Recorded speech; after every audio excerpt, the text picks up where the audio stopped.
We're back on your fire watch tonight. Our crew is still monitoring the Willard Peak Fire in North Ogden. More than 750 acres burned, hundreds of people evacuated. We are seeing things calm down, at least for now. We haven't seen as much fire on the blackened hillside. That said, we can't take the calm for granted. The fire still 0% containment. The weather quite dangerous right now. You're about to find out why. Let's check in with Chief Meteorologist Alana Brophy, the only local meteorologist on the fire lines for us right now. Hi, Alana. Okay, yeah, just let you know the first Hi, Brian. Yeah, we know fire crews are holding steady at this Willard Peak Fire. You're going to hear some of the fire traffic coming through. This is one of the engines posted up watching the hillside because that fire continues to burn. Now, close to homes, that's where residents are breathing a little easier, but you can see that burn scar out there. Fire conditions staying top of mind because we have dry thunderstorms moving through northern Utah and different portions of the state. We're going to take a view. Let's get to those graphics, and we're going to start with Evanston. As you can hear, that fire chatter continues. This is still a very active scene, even though we are not seeing the flames. Live view from Evanston right now. Look at those skies. They are unfriendly, folks. We've got dark skies, and this was an area where we were dealing with decent lightning, gusty winds as those thunderstorms rolled through. So active conditions. Our severe thunderstorm warnings that we saw in the West Desert have just expired. As a result, we don't have warnings in place, but we still have storms out there. That includes towards Iron County, into central Utah near Delta, and look towards the Wasatch back. We were checking in on that Heber camera. That's where we also have some development. The storms developing over the higher terrain, rolling into adjacent valleys. Looking towards the West Desert, 50-mile-per-hour wind gusts towards Park Valley, where you see that swath of green. Tooele County has a few bubble ups. We're going to watch those pop-ups and see which way, because these storms are moving to the northeast. Originating in the northwest, tracking northeast. All right, let's look at our storm threat. That darker green that you're seeing right there, that is a marginal risk. That is an upgraded thunderstorm threat. That marginal risk calls for severe storms, which we already saw in northern Utah today. That other green is a general thunderstorm threat that goes all the way through central and southern Utah. So with that elevated threat and dry thunderstorms in the forecast, it's not a surprise that red flag warnings litter the Beehive State. That includes the Wasatch Front, the West Desert, the Wasatch Mountains, the Uinta Mountains, into central Utah, into south central Utah.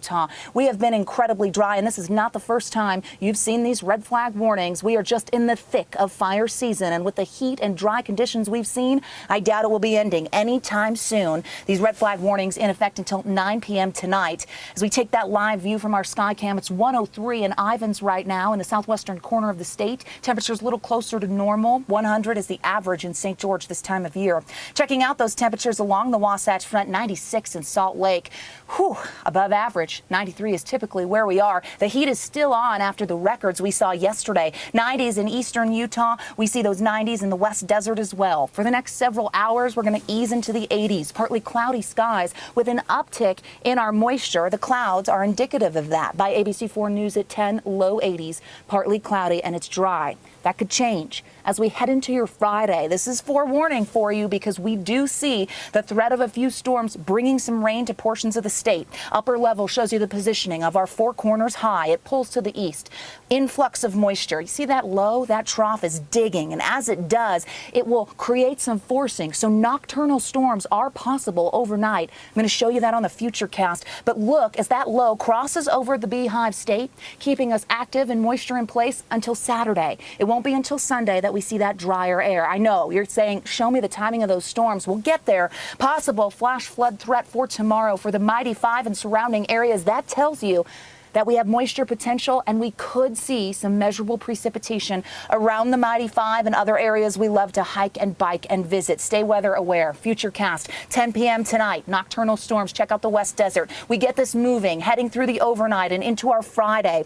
You see east of I-15, a lot of activity that becomes more scattered as we get into the afternoon and evening. Watch as that cluster I-70 will be a popular hotspot for storm development, also into Castle Country. As we head into Saturday, lingering moistures there, and that will allow for a few storms to bubble up. Any development in the West Desert could push to the Wasatch Front, so keep your eyes to the skies the next 2 days. Temperatures for tomorrow staying hot, folks. As we're here at the Willard Peak Fire, we've just got the Forest Service driving by as we know fire crews from around the area and region helping out here. 95 for that high tomorrow. 100 in St. George. Four Corners goes 80s. Let's look at the next 7 days. The story is similar in northern and southern Utah. So we've got the heat backing off with more cloud cover and the potential for storms. Drier air by Sunday. Boom, just like that, the summer heat returns. The Wasatch Front follows that pattern as well. Seasonal temperatures with the low 90s ahead, but then we start to build back to mid to upper 90s as we head into next week, and that ridge of high pressure takes control. We are watching the Willard Peak Fire very closely. So are fire crews. They're up on the hill. They're around the burn scar. They're monitoring hotspots, and we're keeping our eye on those fire conditions. These are our communities. These are our neighbors, and we want to make sure they're forewarned when it comes to the weather and anything we're dealing with this summer. For now, we'll send it back into Brian.